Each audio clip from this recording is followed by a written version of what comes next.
My father was a quantity surveyor, which means he could add up, make 2 and 2 make 4, and I can't add up 3 and 3 and make 7. My brother's a farmer, and my mother who just looked after us all. It was a very ordinary, very sweet. Fairly happy home background. Oh, very, very much so, yeah. That's very lucky. And even at an early age, what was acting an ambition for you? Did you always want to act? Well, I think I always, without really knowing it, wanted to be an actor. I was always dressing up and let's pretend and things like that.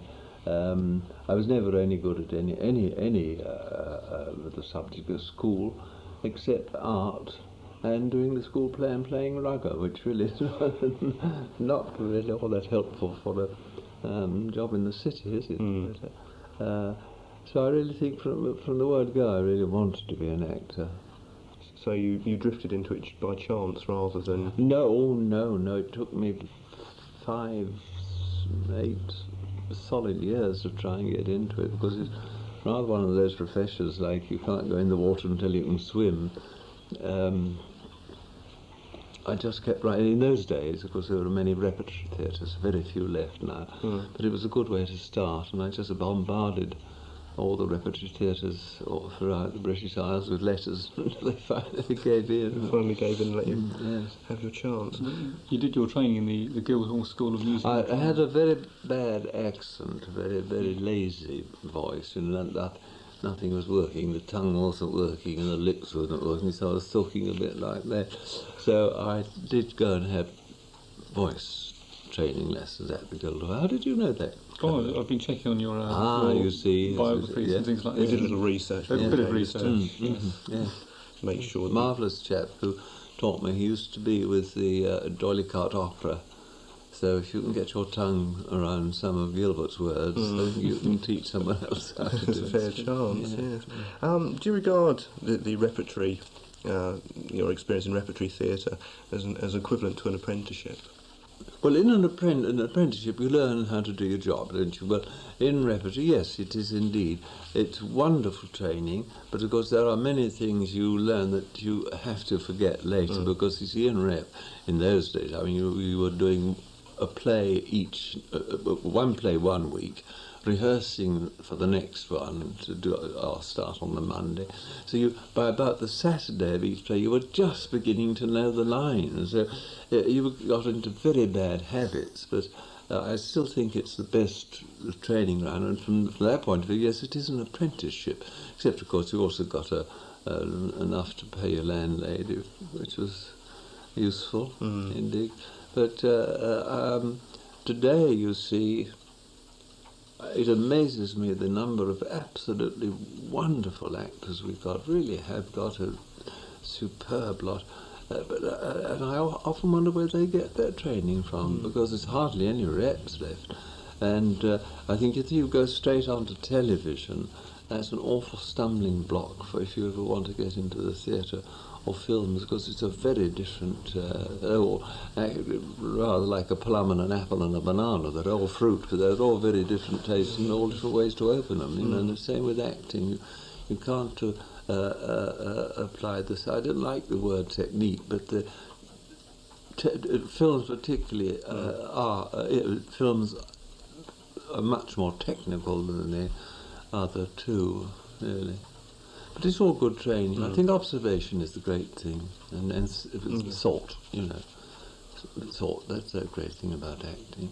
And to think how Peter Cushing might react to something might be very different from the way the character Peter Cushing is playing might react. So you've got to watch what other people do when you smack them in the chops, you know. Is there anybody in repertory who took you under their wing and sort of tried to show you the ropes, or was it? Well, one learnt all the time. I don't know. There's no time to be taken under anyone's wing. You know, by that everyone's, got their job to do. But you learn by observing. I think that's the great thing. It isn't. I don't think you can really be taught to act as such. I think it's got to be born in you, like a pianist or an artist or a writer. I think I don't think you can really be taught to do it. It's got to be there. You've got, it's one of the gifts God gives you, and you're jolly lucky if you've got it. Because the greatest compliment, I think, is when people say it all looks so easy. How marvellous it is, to just... they all think we read it off idiot boards. That's the trick, isn't it? And it's not easy, but it's easier to play a scene where you lose your temper or break down and cry, because more often than not you feel like doing it. But to do a nice, relaxed scene is, I find, much more difficult. Much more difficult. So, why did you go to Hollywood? I'd always wanted to do, ever since I used to go to films as a kid. It was always a great ambition to go. And I just suddenly took off, and just before the... I didn't know that even though the war was going to start, but just a year before the war started, I went out to just have a go. No one knew me except my parents. And of course, a year after I got there, the war broke out, and I didn't want to necessarily join up and kill anyone or be killed. But I got awfully homesick, and it took me a long time to get home. But that again was marvellous experience, and I'd never been outside England before. And it was great. And it was marvellous to have been in Hollywood at a time when it was right at its apex, when the films that people watch now today, like Casablanca and all those lovely oldies, were being made. So I was awfully lucky to be there at that time. You got to meet a few stars while you were out there. Quite recently I saw Chumps at Oxford with Laurel and Hardy. Did you get to meet those? Yes. Well, I was only really little more than an extra in there. But, you had a few lines, I seem to remember. They were wonderful, yes, bless them.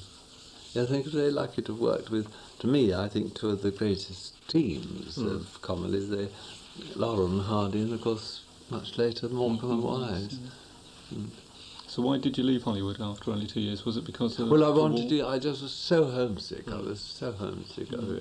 I did just want to get home. That was the great thing. But you had pleasant memories of your time there? Oh, very much, yes. And I'm very grateful for what one learnt. Because it was supposed to be the golden age, really, around 1939. Yes, it was, yes. Well, I was there, got there in 1938, and the war broke out in 1939, and then I got back here in 1942. But I wasn't all that time. It was about a couple of years in Hollywood, and the rest of the time I spent getting home via New York and then up to Canada and across to Nova Scotia and gradually working yourself home. Do you have any particularly fond memories of that time in Hollywood? Anything that really stands out in your mind? Not anything that sort of stands out really, because it's I'm 71. We're going back an awful long time, but I was much younger, and you were able to withstand so many more things than I could possibly do today. I look back on some of the things one does. One thinks, how on earth in a lifetime has one managed to do? Regardless of what it was or is. I mean, even walking down to post a letter today, I wonder how I manage it. But it's extraordinary what we get through in a lifetime, really.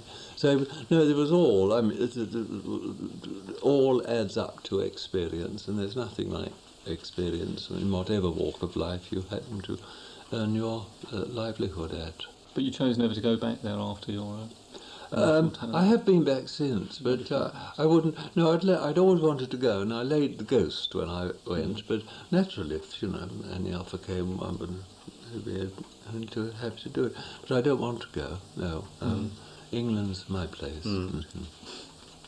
So anyway, I wouldn't want to, become a tax exile. Not that I've got any need to be. I wouldn't want to go and live anywhere but in England under any circumstances. My dear wife used to say, "You cut me and I bleed woad." During the war, you came back here and you joined ENSA, I think. And what was that like? That was again an incredible experience. Particularly, we had about 6 months of playing to the hospitals, and there was one section where they could not sit up at all. They had to lie, so that they sat lying in their beds with their backs to us, with mirrors at the foot of their beds.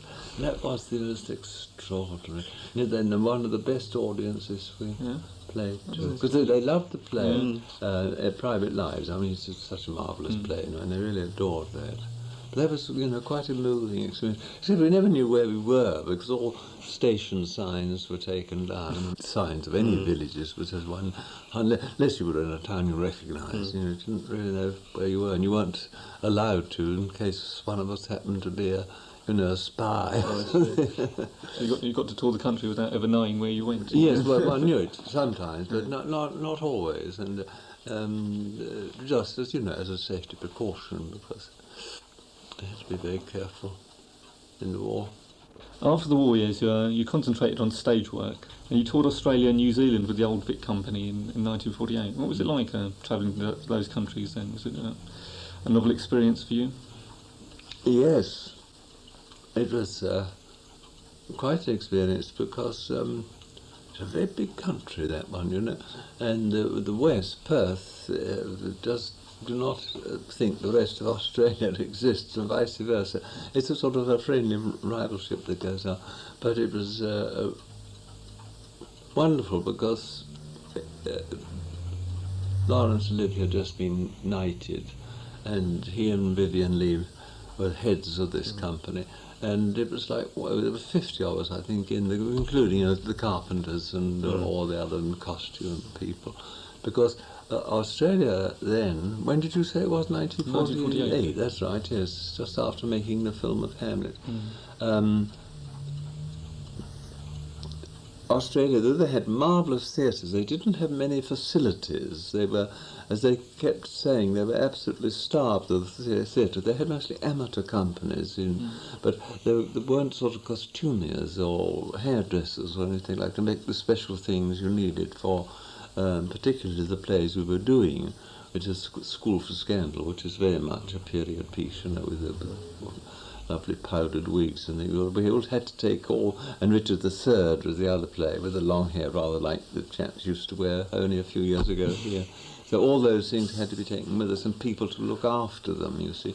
So it was a marvellously happy company, and Olivier, I think, did a wonderful job. Do you have a particular fondness of Shakespeare?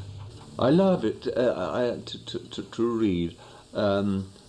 I don't care for it always to be acted, because I find it awfully difficult to understand some of it, and I think with reading it you can get what is it. And I think the heritage of such a writer, all his famous quotes are so incredibly apt and so wonderful, but so many of the other things he wrote which we all don't know quite so much about. So in answer to your question, I love it, but I prefer reading rather than seeing. How did Laurence Olivier come to cast you in his version of Hamlet, the screen version? I don't know. It's the honest answer. I don't honestly know. I think obviously it's seen me about, and I had a test for it and got the test. Was Olivier an influence in your career then? Were you inspired by his acting? Well, he was very helpful. I think the great thing is you must always be individual, never copy anyone. And that, I think, was great trouble with anyone as famous as him, as excellent. Many young actors tried to copy him, no good, never copy. But of course he was so very helpful. He directed the 3 plays we took. And to work with anyone with such experience is always marvellous. I'm not necessarily talking about actors here, but who was influential in helping your career and sort of my encouraging wife, you? Your wife? Entirely, yes. It wasn't me. It hadn't been her, you wouldn't be sitting here bothering to talk to me now. Entirely due to her. Really? Yes. Are there any particular actors that you admire? I mean, you mentioned Olivier there. It would take us from now till next week, I think. Really? It's very, very few. As I said earlier, I Full think, of and in America, of course, but I think some. It's a extraordinary thing that some of our actors are absolutely brilliant on television. You cannot better them, and yet they don't translate to. Not all of them. This only goes for. They don't translate to the film, but they can to the theatre. And there's a funny thing. Filming is the most extraordinary medium. I don't know why it should be that there are just certain actors who don't come across on film and yet on television and the theatre are absolutely superb.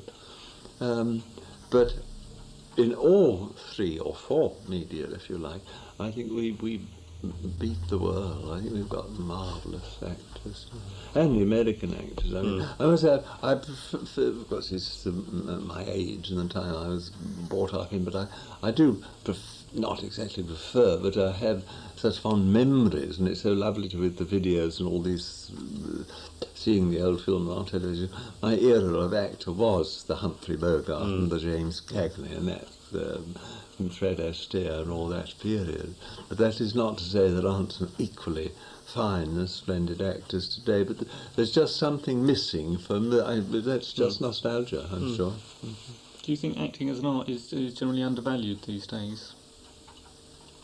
No, I think the only trouble is there's such a lot of it. People just, rather like you see when the wireless first came out, and it was a cat's whisker set, and you all sat round with the earphones on listening. Now it's just switched on as background music. The same, I think, is happening a little with drama in general, because you see you've got a television, you can switch on, people tend to switch on now at breakfast time and leave it on all day and sort of glance up occasionally. I think there's a glut of entertainment, and that is again why it surprises me that they can still run 4 channels and still get such variety. Mind you, it's recently, I think, because of not exactly economy, but just lack of money. There's a lot of repeats coming on, but thank heavens they're marvellous repeats, like The Good Life, which I think was superb, and To the Manor Born and all these. But and I mean, upstairs, downstairs are so typically English, and I thought superbly done. In the 1950s, your career somewhat changed direction, and you moved more into film and television work. Was this a conscious decision? I always wanted to be into films. I'd always wanted to be in pictures. And one did hope it would be a natural transgression from one to t'other, you know. I think the theatre is the only place to start in, and then from the theatre, actually, I did go into television. I did 3 years solid, and through being seen so much on television, film people became interested in the British film industry, and then I did films which became internationally well known and liked, so became sort of what is known as an international actor or star, which is the only reason you get that is because you bring people into the box office, and the other way you do that, of course, by being well known.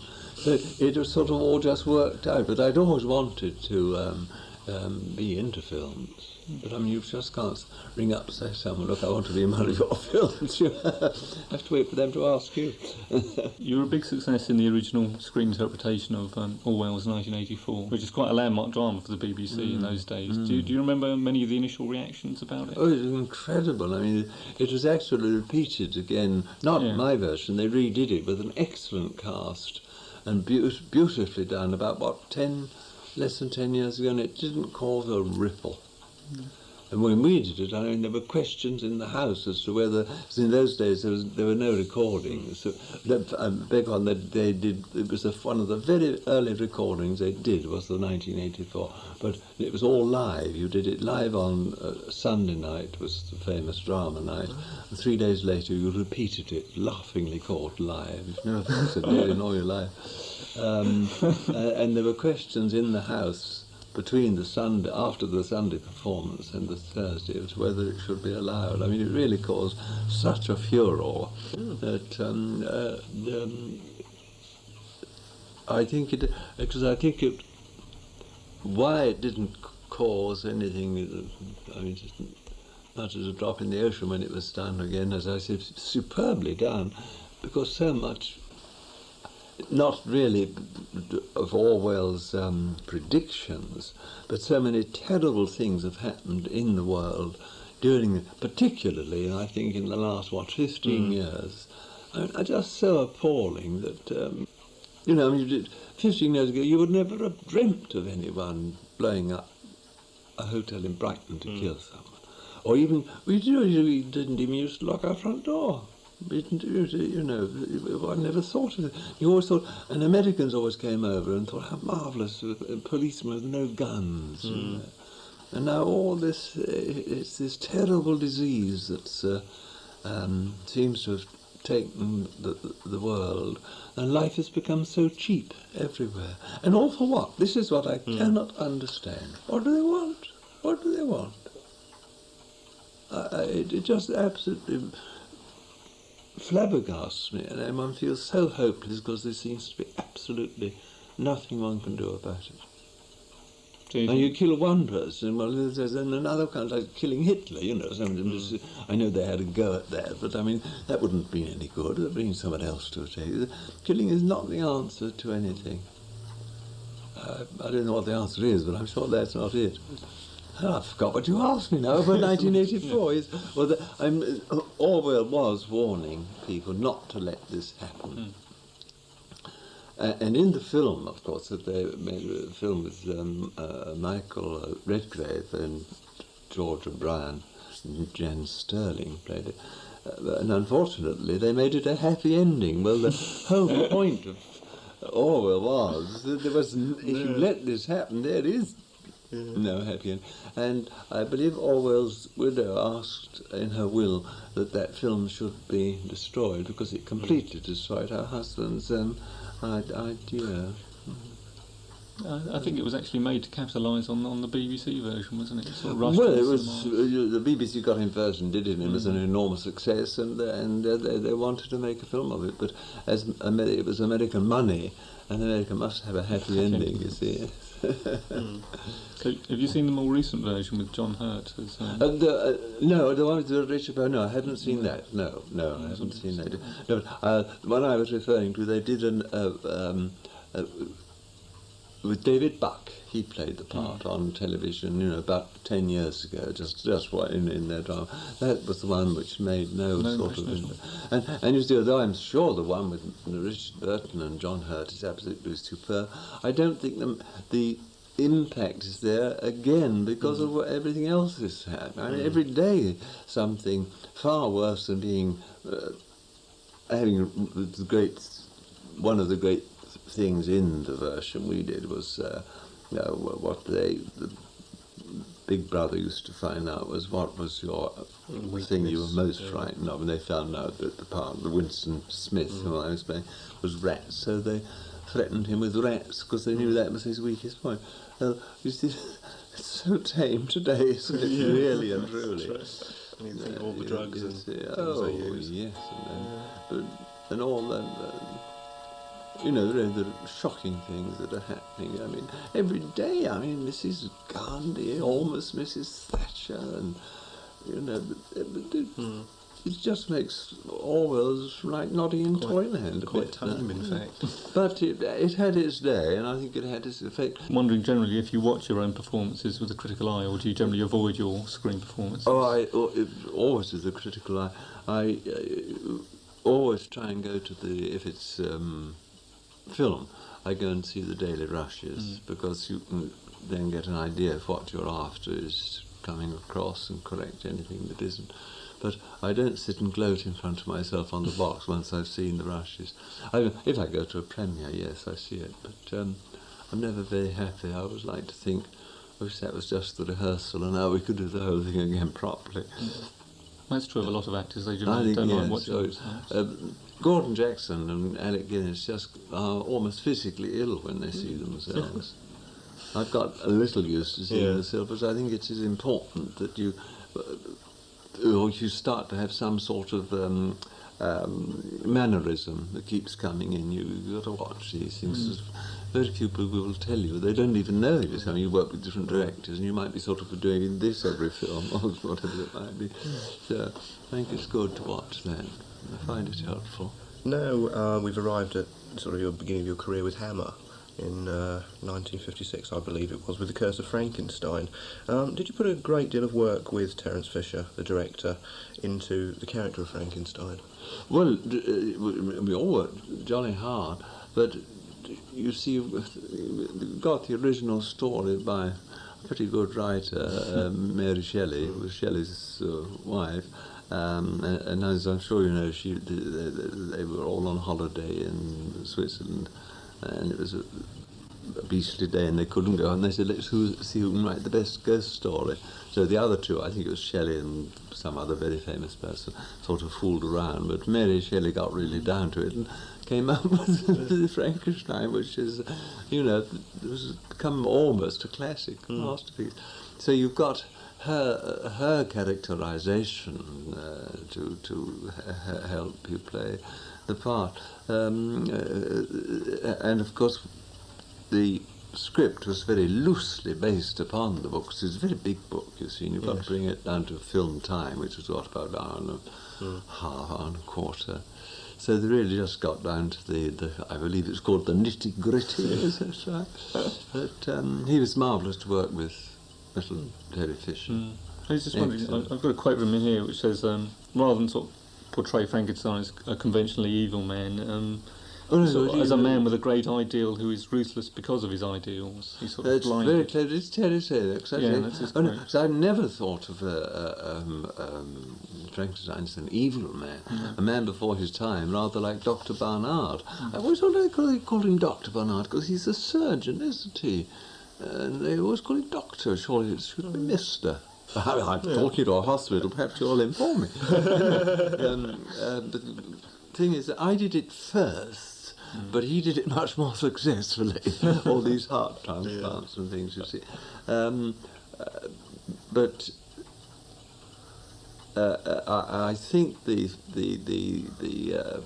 success of those pictures was they in every department they had key men, a most wonderful lighting man in Jack Asher and Terence Fisher directing it, and wonderful set designers. So that and it was done on a very reasonable budget. I mean, today wouldn't pay half a big star's salary, but they did the whole film on. Mind you, the pound meant a little more in those days. But they made it look, as the Americans say, worth $1 million, and the Americans could not believe it was done in the time and within the budget that was used. And they were quickly on to that, and they poured money. I mean, Columbia became interested, Warner Brothers, and so the whole cycle of Hammer pictures and their success went along for, nearly 10 years. But the only trouble is, you see, once you've made Frankenstein, which is about a man who does the impossible, creating a human being, however much of a monster it might be, at least he was breathing and walking and, as far as we know, eating. And Dracula, which is basically about a vampire who sucks blood, you come to write another story. It's awfully difficult to bring the two variations on the same theme. Yes. And so in the end they did make Frankenstein more ruthless, just to try and change it a bit, and then they tried to bring Dracula up to date, and Christopher Lee quite rightly said, "I refuse to be seen on a number 9 bus going down Kensington High Street." But I never looked upon until it became, because of the, as I said, trying to make a little difference in the scripts, that Frankenstein was an evil man. He was trying to find out how the human body worked, rather like Alexander, not Alexander, he was the actor, the other Knox, the famous anatomist, I've forgotten his Christian name for the moment, but who had Burke and Hare get into cadavers so you work on them, like opening up a car engine to see how it works. And that was, he said, they're dead anyway, I mean their souls have gone and the body doesn't matter, let's open up and see how it works. And the same thing with Frankenstein. And his basic thing, that's what Shelley was getting at, was to try and do good for mankind. But as in most things, when you try to do good, you can be very misunderstood. Right, in the next in the series, you played the hero Van Helsing. Why do you think people are happy to accept you as both heroes and villains, if you can call Baron Frankenstein a villain? Again, we come back, I don't call Frankenstein a villain. But you have played villains in other films, I think it's much nicer that they do, because otherwise, that was one reason why Christopher Lee stopped playing Dracula, because he said all he was standing up was standing in a corner, baring his teeth and snarling. There was nothing else he could do, and he got a bit naturally tired of that, and felt the audience would too.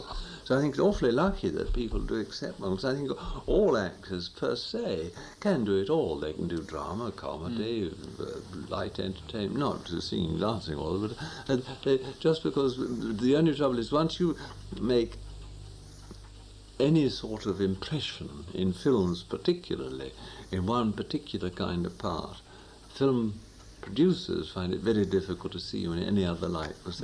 And in a way, they're right. I mean, Charlie Chaplin, one loved the little bowler hat and the cane and the funny. We didn't want to see him as the king in Paris and all these other things he did.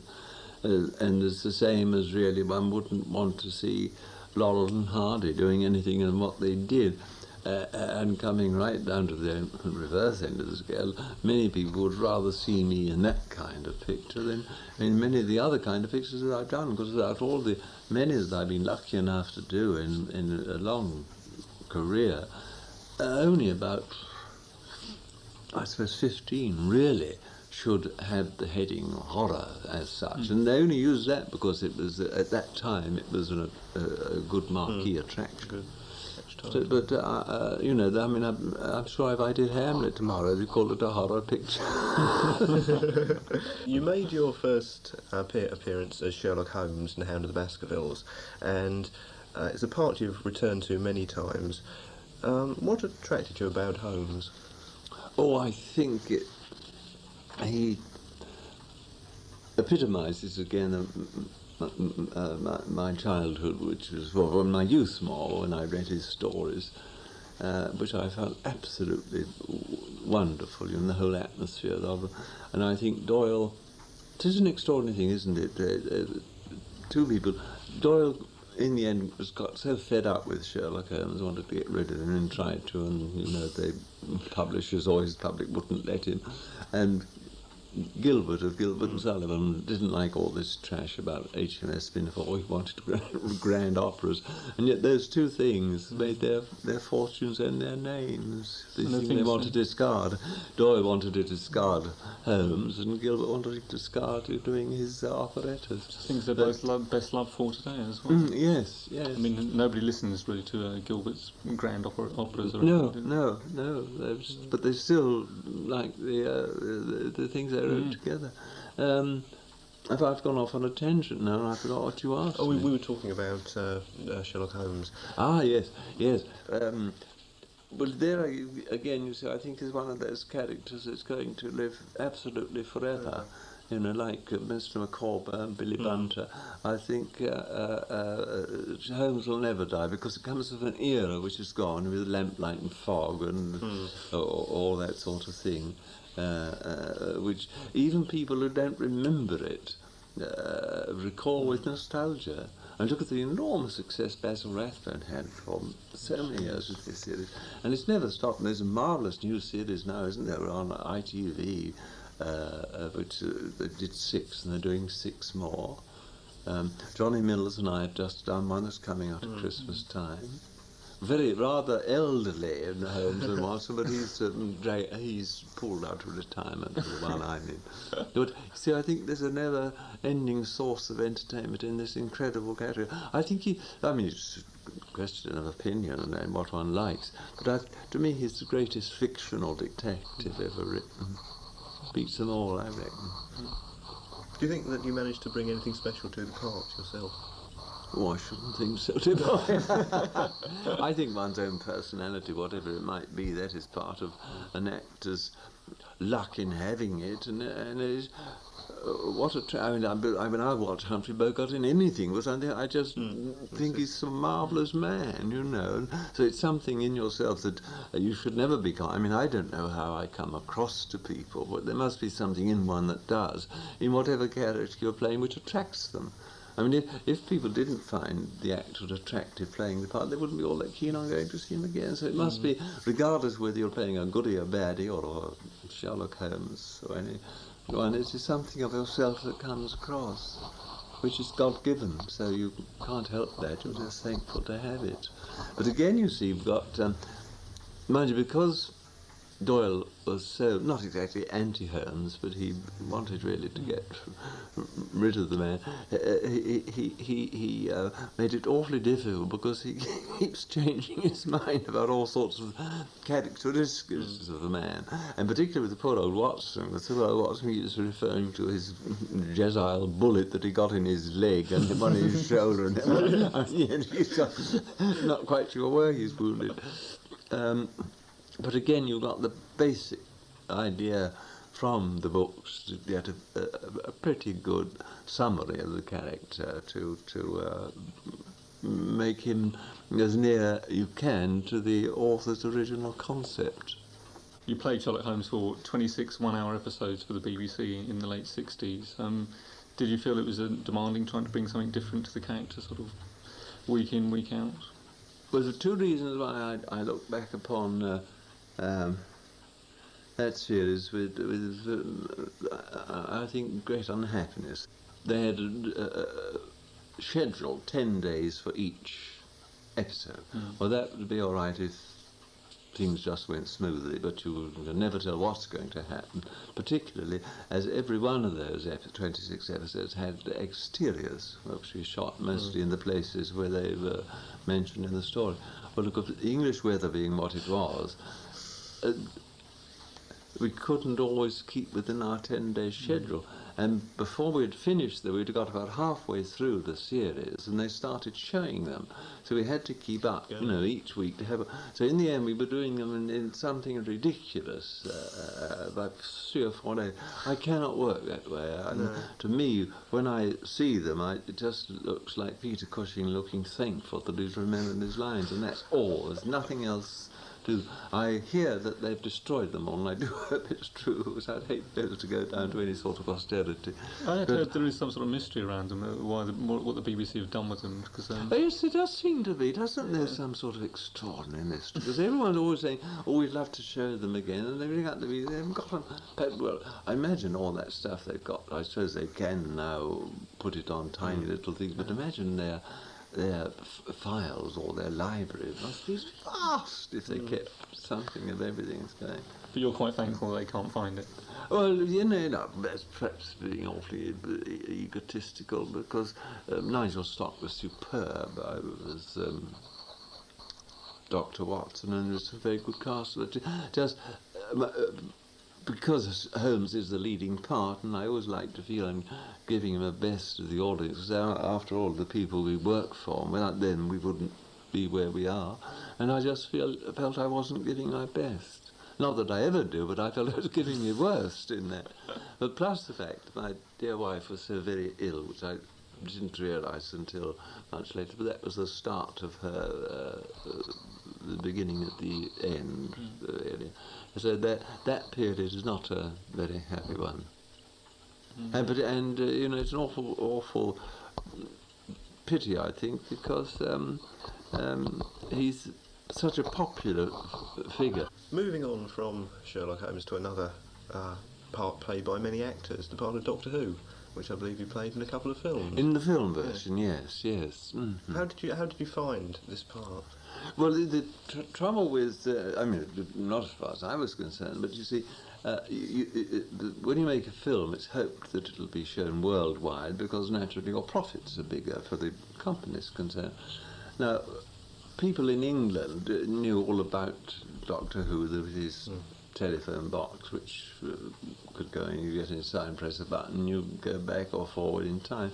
But you had to this had to be described in both the films, because you couldn't take it that people knew what you were talking about. So it was a little difficult. That's why it was made rather differently from the television series. But I think they were very popular.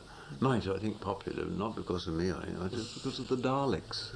The kids were absolutely bonkers about the Daleks. I don't think they've ever come up with any sort of monster apparition type mechanical thing.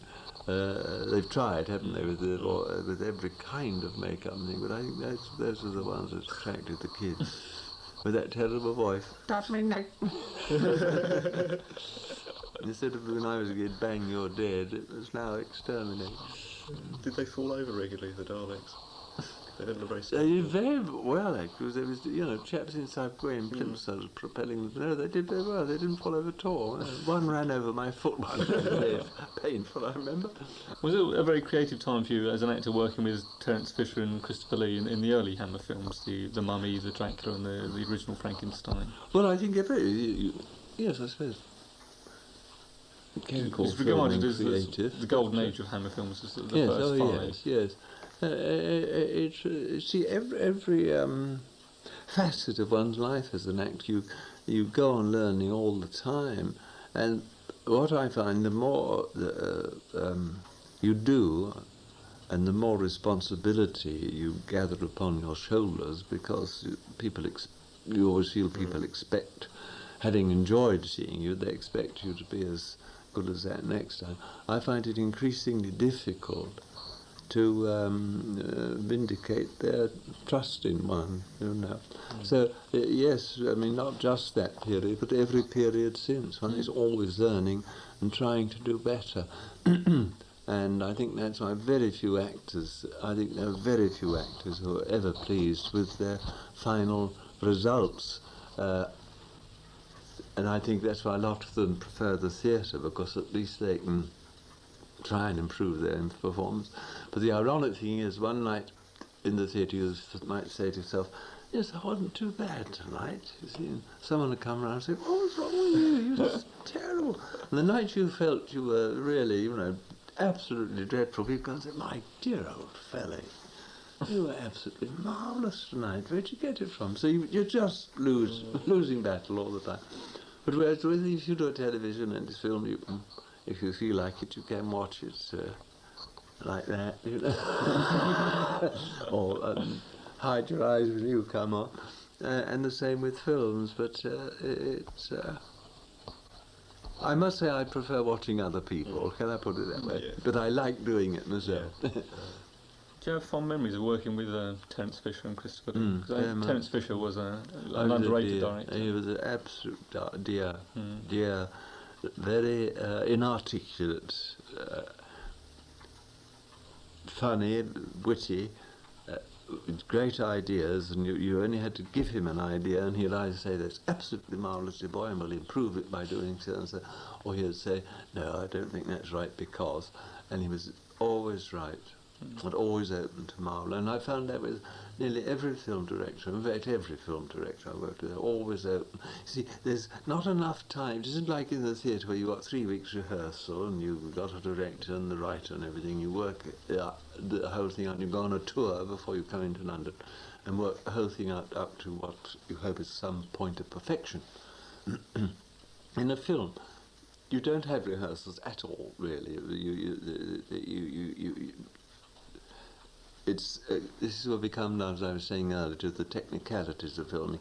The technical people have got to get it right. The boom has got to be in the right place so it doesn't show, or you've got to have them, shoved up your jumper, all the wires hid. The camera's got to get its moves and everything right, and the actors have got to hit their marks as well, to remember their lines and everything else.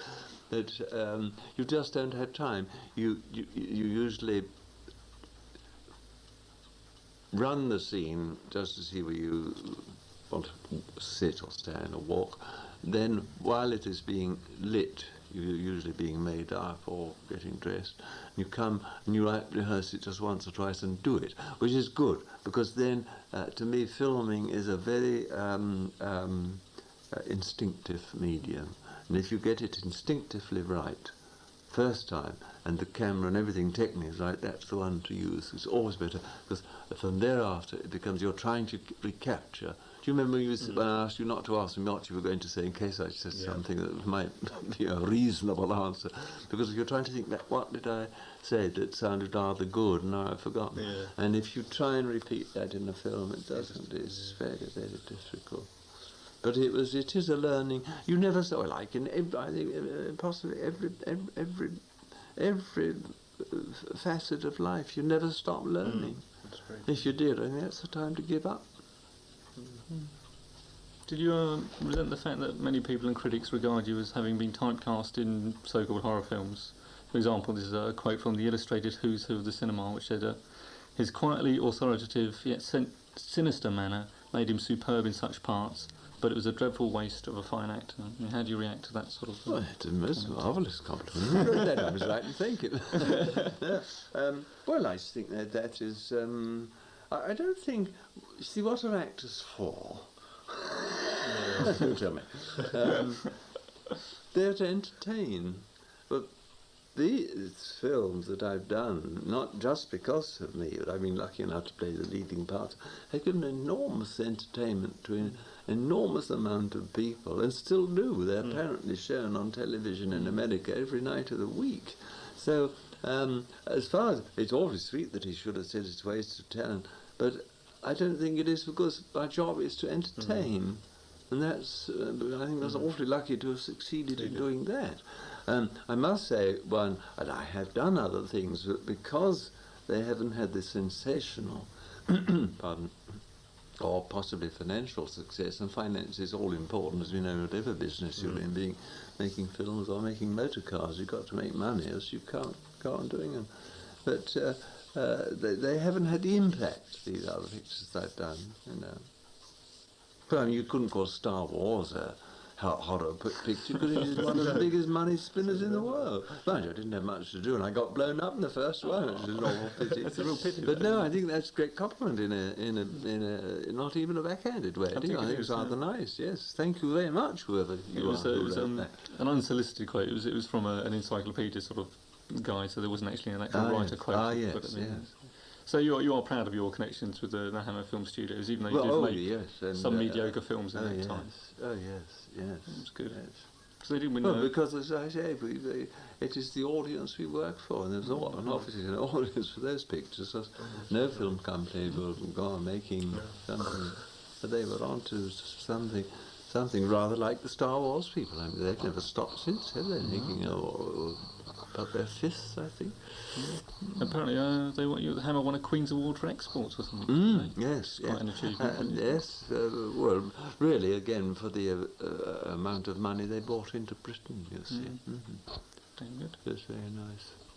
Right, during the 60s and early 70s, the quality of some of the films you appeared in often varied greatly, yet your contribution always seems first-rate.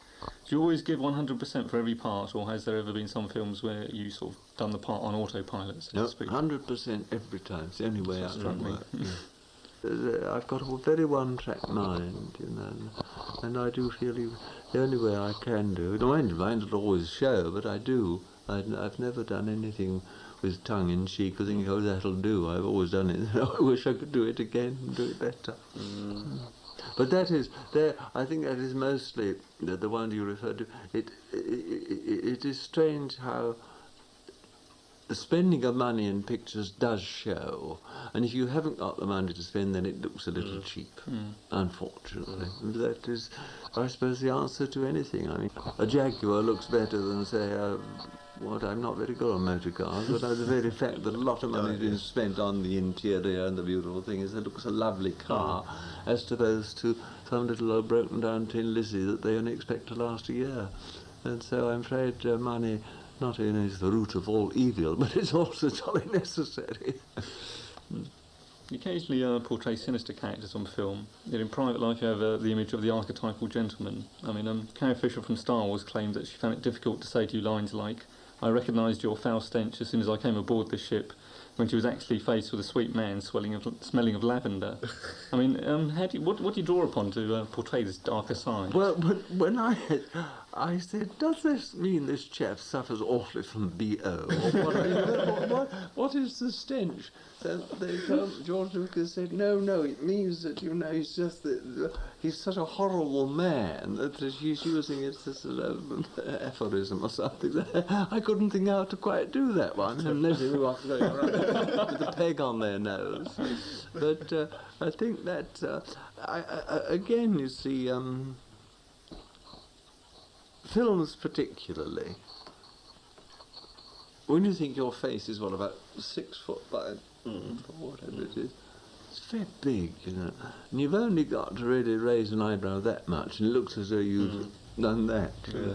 And so therefore, if you know you're playing a baddie, you've only got to sort of just think, right, this is a baddie, and I'm going to blow you up. And if your thoughts are right, they come across.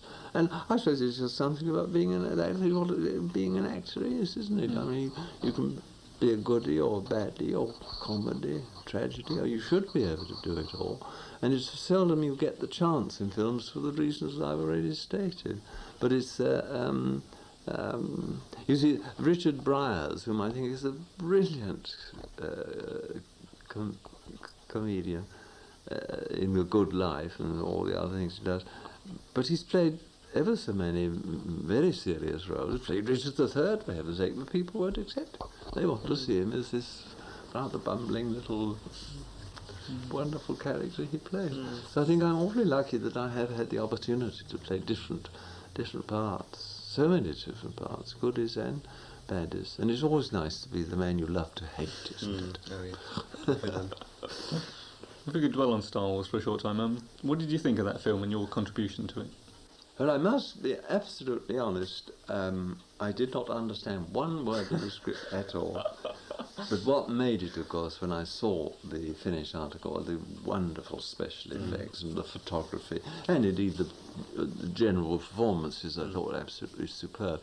But I don't like science fiction as such any more than I like horror films as such. So I'm not quite attuned to things that the young generation today are. You know, we're talking, all this jargon about space and things. I'm not very good at it.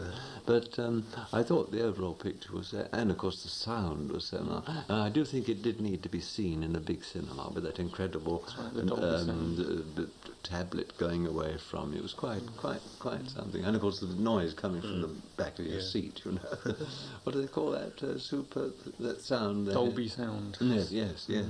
They tried Smellies once. They didn't quite take off, did it? Just as well, I think. Did the director George Lucas ever discuss why he cast you in the role? I mean, was he looking for a... Actually, the original idea, I think, was for me to play the part Alec Guinness played. But when he saw me, he thought the other way around. That's how it happened. I must have looked very villainous that day, mustn't I? Yes. Must have had a toothache or something. Yes. Did you actually get to see Alec Guinness during that film? I mean, no, we never met, you see. You don't appear in the same scenes, do you? No. So I only had 3 days on it, you know. 3 days? Yes, that's all I did. Seems a lot more. But of course it all dotted throughout the thing. Well, you see, so much of it was done by special effects. We were playing to a blank screen all the time, and when I was pointing to things, I just couldn't see what I was pointing at. Blowing up planets, but yes, there was nothing there. We didn't see them until that's why I said when I saw the film, I was quite surprised. I said, oh, that's what happened when I did that. Right, another really important question. Did you ever get paid by Morecambe and Wise? Aha, bless his heart. Just after he had had his first heart attack, someone asked him that question, and he said yes, and look what happened to me. Bless them. They were marvellous to work with.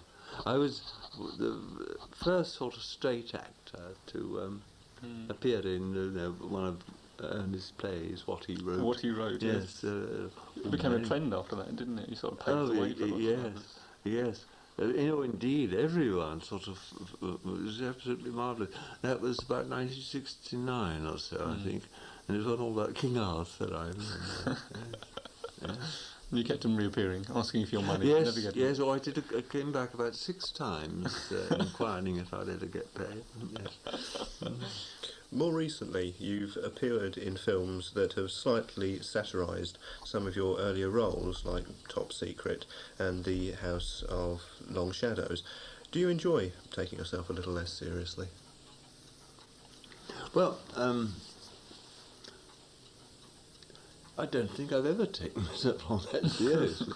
As we said earlier, I tried to give 100% of whatever the part calls for. Now, Top Secret is a whole send-up of what? Like the airplane was a send-up of the airplane, wasn't it? This was a send. I haven't seen it yet, so I don't know. But it's a sort of a send-up of the 007s and all the MI5 during the war, wasn't it? Well, if it's a send-up, you play it as a send-up. And that actually was one of the most difficult things I've ever done. But the whole thing backwards. I can't tell. I said to the director, I find it difficult enough at my age to do it forwards. I had to literally do the whole thing backwards, so that when they play it frontwards, it sounds as though we are talking Swedish, and also the most extraordinary things happen. You know, people slide up poles instead of down, and all this sort of thing. So it was very, very difficult. So that really answers. I mean, what more can you do than send up that? But I mean, I wouldn't. That is because it was a send-up film. What was the other one you mentioned? The House of the Long Shadows. Yes, I suppose that was. That again was rather based upon an old story called The 7 Keys to Baldpate, which was done long before you were even a smile on your mother's face. And the same sort of category as the one that Bob Hope did, The Cat and the Canary. They actually are to me that films never quite come off. You either do a straight horror picture or you do a straight comedy picture. I don't somehow think, like Bob Abbott and Costello Meet Frankenstein, to me they don't come off. Because you either want to scare people or you want to make them laugh. Or they'll laugh at some of the scary parts because it makes them laugh. But just to mix the comedy with it, to me, has never worked. So, but again, if you get a script of that kind sent to you, I don't play it with tongue-in-cheek. I play it straight. Someone rightly said, forget it was, comedy is the most serious business. Because once you think you're being funny yourself, you cease being funny to anyone else. So, as I say, if the script is written as a satire or a send-up, then you play it that way, but you don't do it with tongue-in-cheek just because you think the whole thing's a bit of nonsense. Did you see it, incidentally, the House Long Shadows? I haven't seen it. No. People seem to have loved it. Yeah. No, I found it surprising. I was a little disappointed myself in the picture as a whole. I felt it was just, it lacked something that I couldn't put my finger on. But, I mean, again, it's the audience who work for them. By the letters I've received, they've loved it. So it's nice. Very good. That's nice. Tick another one up. Do you regret not having done sort of more comedy in these Morecambe and Wise vein, or? Well, I love comedy. I mean, it's always nice to make people laugh. No, I can't say there's regrets because I have done it, or I've done it, or nearly everything I did in the theatre was comedy, and I did many, many years in the theatre, and nearly everything, not everything, but a great deal of the plays I did on television were comedy. So I've done my share. When was the last time you did appear on stage, by the way? 1975. Why haven't you gone back there recently? I can't. I never have been awfully good at long runs. It's ironic. I love the theatre. It's still my favourite medium. I adore it in every possible way, but I just can't take long runs. I begin to get awfully nervous. I dry up, and again, I don't feel I'm getting my money's worth. So you miss it greatly then? Sorry, dear? You miss it greatly? Not really. No, it's not at this age and stage, but I have very fond memories. But I did, the way I did, a dear friend of mine, Guy Slater, was opening a theatre in Basingstoke, which he ran successfully, marvellous success for many, many years. And I'd just seen his wife Helen Ryan play Queen Alexandra in the television series of Edward the Seventh, which was absolutely, did you see that? It was marvellous. And I thought she was absolutely wonderful. I wrote and told a fan letter and said I thought you were absolutely bonkers about you, I wrote, or something to that. And the next week I saw that she and her husband were opening this theatre.